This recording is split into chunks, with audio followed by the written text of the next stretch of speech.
I'm Lucy, and for as long as I can remember, I've been invisible to the people who claimed to love me. 20 years of whispers behind my back, manipulations, and carefully constructed lies had taught me one thing: patience is power, and vengeance is an art. I was never the type to lash out in the moment. Too hot-headed, too obvious. I waited. I watched. Every smile, every hug, every congratulatory nod I received over the years was catalogued, analyzed, filed away in the hidden chambers of my mind for the day I would finally act. Tonight, I was seated at my mother's dining table, a space that had always reeked of judgment and shallow conversations, and yet it felt different. There was tension in the air, an invisible thread pulling tight around my chest. My hands rested lightly on the polished oak, and I could feel the eyes of my parents on me, heavy and expectant. They had no idea that the serene, composed daughter they believed they controlled was plotting, calculating, waiting for the perfect moment to strike. Then, as if on cue, my phone buzzed. I didn't need to look to know the message had come from him. My ally in shadows, the one person who had always known the truth behind my calm exterior. The words were simple but explosive: get up. Leave. Say nothing. My heart skipped, not out of fear, but anticipation. This was it, the first thread in a tapestry I'd been weaving for decades. I lifted my eyes to my parents, their faces smiling, ignorant, unaware of the storm gathering in the very room. I placed my fork down, slid out of my chair, and felt the world tilt ever so slightly as I obeyed the message. Every step I took away from that table was a promise to myself. No one would see me break. No one would see me falter. Outside, the night air was cold, sharp against my skin, but it felt alive, like electricity charging every nerve in my body. I glanced at the darkened windows of the house and whispered to the shadows, "They will pay. And I will make sure they remember every second of it." The night wrapped around me like a cloak as I walked down the narrow path behind my parents' house, each step calculated, measured. My phone rested against my thigh, the message still burning in my mind like a spark threatening to ignite a forest. Get up. Leave. Say nothing. It wasn't just a warning. It was a key, a signal that the moment I had been preparing for all these years had finally arrived. I had memorized every routine, every habit, every weakness of the people who had belittled me, dismissed me, and ignored me. My parents, blind in their arrogance, thought their control was absolute. But control is an illusion, a fragile thing that bends and breaks under the weight of secrecy and patience. I had been waiting, planning, refining every detail while wearing the mask of the dutiful daughter, the obedient one, the one who laughed at their jokes even when they stung. Tonight, that mask would begin to crack. I made my way to the small hidden storage shed at the edge of the property, a place where no one ever looked twice. Inside, I had spent months preparing: documents, photographs, recordings, and tiny instruments of revelation.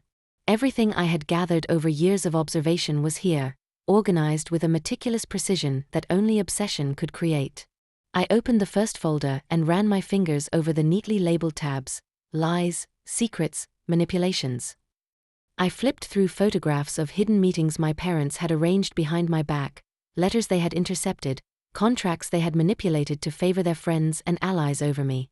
Each piece was a thread in a tapestry of betrayal, a tapestry I was ready to unravel. My pulse quickened. I wasn't just planning revenge.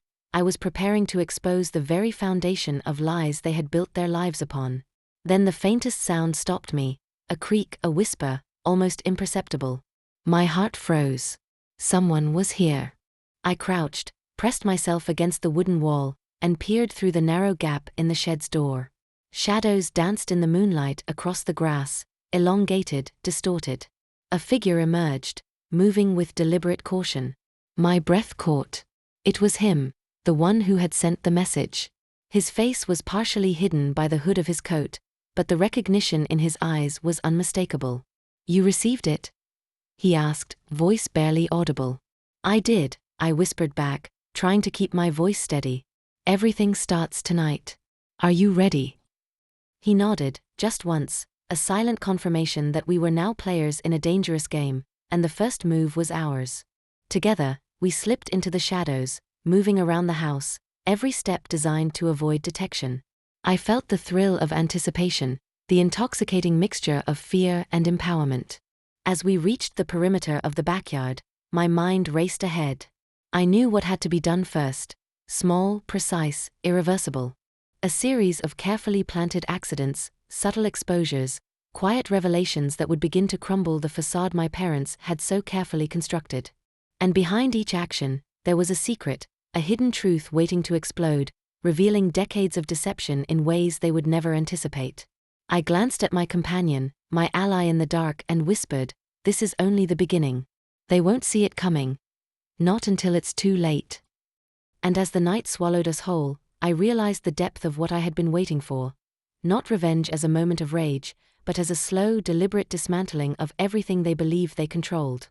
Every secret I had gathered, every whispered confession, every hidden document, it all would converge into a storm. And when it hit, nothing would ever be the same. The next morning, sunlight streamed through the cracks in my bedroom blinds, casting thin lines across the floor. Everything seemed ordinary, birds chirping, the distant hum of traffic, but I knew the ordinary was only a mask. Behind the cheerful facade of my parents' world, chaos was waiting, and I was the unseen hand about to nudge the first domino.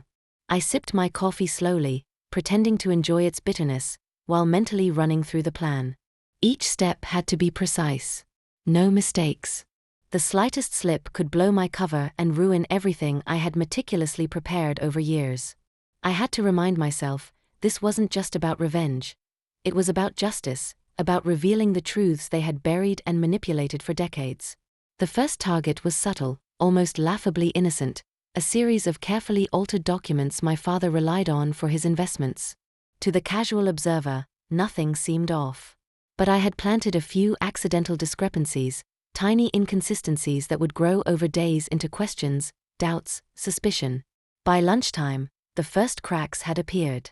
My father's frown lingered longer than usual, his confident tone faltering as he called his associates to clarify the confusion.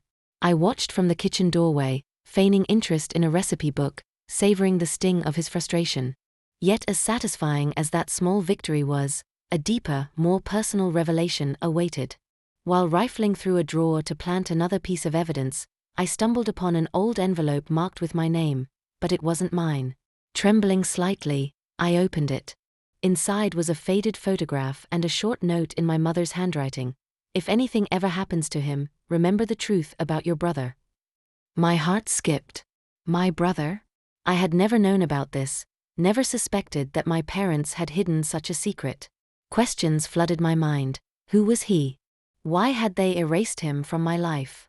And more importantly, how did this connect to everything else I had been uncovering? This was bigger than I imagined. I pocketed the note, feeling the weight of a new mission forming in my mind. Revenge was still my priority, but now, curiosity gnawed at me. I needed answers, and I would uncover every hidden truth, no matter how deeply buried. Later that evening, as the house quieted and shadows grew long, I met my mysterious ally again. He noticed the change in my demeanor immediately. "You found something," he said quietly. "I did," I admitted, revealing the note. "There's more at play than I thought. My family. They've hidden something, someone, from me. And I need to know everything." He nodded, a grim understanding passing between us. "Then tonight, we dig deeper. But be careful, some truths are dangerous."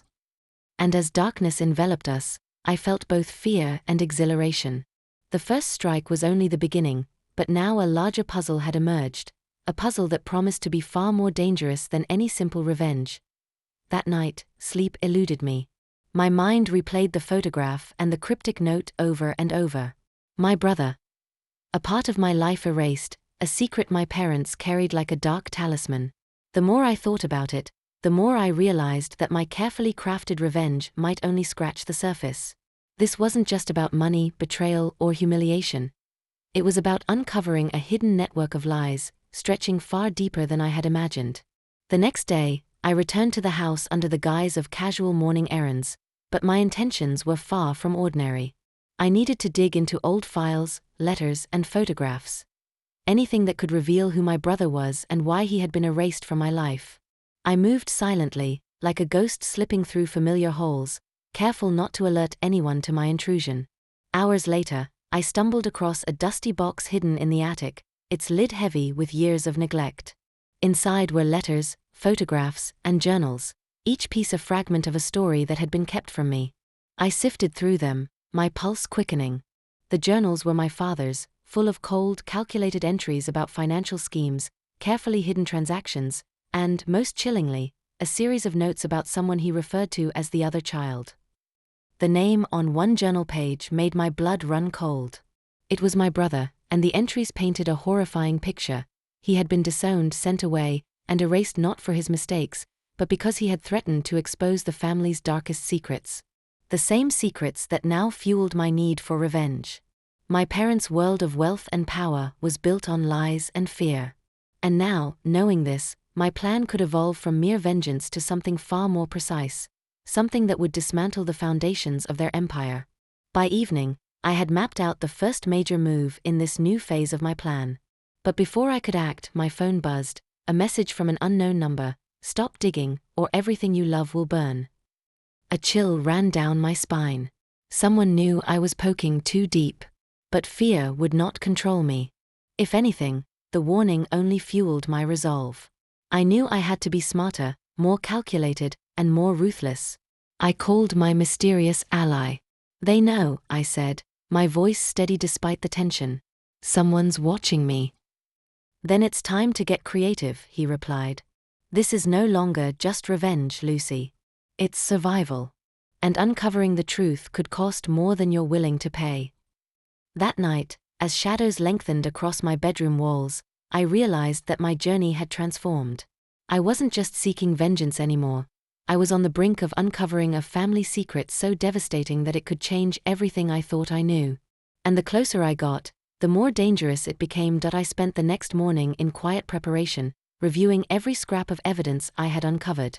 Each photograph, letter, and journal entry became a piece of a puzzle I was determined to solve. The deeper I dug, the more I realized just how tangled the web of lies surrounding my family truly was. Their empire wasn't just built on money, it was built on manipulation, fear, and silence. And now, I was holding the key to unravel it. I decided to confront one of the most dangerous pieces of the puzzle first. My father's closest confidant, a man named Richard. He had always been there in the background, controlling situations my parents couldn't openly touch. If I could get him to slip, even once, I could uncover critical truths about the fate of my brother and the real extent of my family's betrayals. I arranged a chance meeting at a small cafe, pretending to be a curious outsider interested in family history. Richard arrived, his calm demeanor hiding the sharp intellect I had come to fear. I pushed gently, asking questions that seemed innocent, yet were carefully designed to elicit small, telling reactions. My heart raced with each subtle twitch of his eyes, each falter in his otherwise composed speech. Then, a slip, a faint detail he didn't intend to reveal. My brother had not only been alive but had been secretly collecting evidence against my father's illicit dealings for years. The revelation hit me like a storm. My brother's disappearance had been deliberate, and the consequences of that truth, if exposed, could topple the entire family empire. Before I could celebrate this victory, my phone vibrated. Another message from the unknown number: "You're in too deep. Walk away now, Lucy, or everyone you care about will suffer."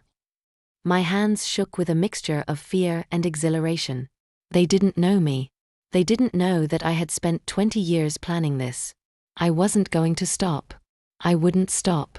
Every secret I unearthed was a step closer to justice, not just for me, but for my brother and for every life destroyed by my family's cruelty. As night fell, I carefully returned the evidence to my safe place, my mind spinning with possibilities. The game had begun, and the pieces were finally moving in my favor. But I knew one thing for certain: my enemies were watching, and one false move could undo everything. Yet, for the first time in my life, I felt a surge of power, a clarity that my revenge was no longer just about anger. It was about reclaiming what had been stolen from me and my brother. The night air was sharp, biting at my skin as I slipped through the shadows near my family's estate. Every step felt like a heartbeat, each one echoing the tension I had carried for 20 years. I wasn't just Lucy anymore. I was the culmination of years of careful observation, calculated patience, and cold determination. Tonight, every secret, every lie, every betrayal would face the light. I had spent weeks preparing this moment. Files hidden in plain sight, recordings from whispered conversations, photographs, and financial records. All of it meticulously catalogued. I knew exactly who would crumble first, who would falter when confronted with irrefutable proof. My father, once untouchable, would realize his empire was built on sand, ready to collapse under the weight of truth. Inside, the house smelled of polished wood and faded perfume, a facade of elegance masking the corruption underneath. I moved with purpose, placing evidence strategically where it would be discovered. Not in a rush, not recklessly. Every placement was a whisper, a warning, a trigger for the chaos that would follow. Then the confrontation began. One by one, family members stumbled across the truth: hidden bank accounts, letters revealing betrayals, recordings of their own admissions. Panic spread like wildfire through the rooms that had once felt suffocatingly safe to them. Faces that had always worn masks of superiority now twisted with shock, fear, and disbelief. My father's expression, controlled and cold for decades, finally broke. The first cracks in his authority appeared, and I smiled quietly to myself. But the real moment came when I confronted the person who had haunted me most: my mother. Her quiet manipulations, the smiles hiding secrets, the careful grooming of her children to serve her ambitions. It all unraveled in the wake of evidence. I watched as she realized that her control was gone, that her carefully constructed world was crumbling because I had refused to remain silent. And then, the final piece: the proof that my brother had never truly disappeared. A hidden letter, meticulously preserved, detailing his survival, his observations, and his plans to expose the family from the shadows. I read it aloud, every word carrying the weight of justice, and my brother stepped forward, alive, determined, and unbroken. The shock of his presence hit them harder than anything I had orchestrated. By the end of the night, the house was quiet, but not in the way it had been for decades. This silence was earned. It was the calm after the storm, the result of truths finally revealed. I had claimed my revenge, not with anger alone, but with precision, patience, and resolve. Standing in the center of the estate, surrounded by the ruins of their lies, I finally felt it: a freedom I had never known, a power I had earned, and the knowledge that my years of planning had not been in vain. I was no longer the girl who waited, who hid, who endured. I was Lucy, the one who survived, the one who reclaimed her life, and the one who would never be silenced again.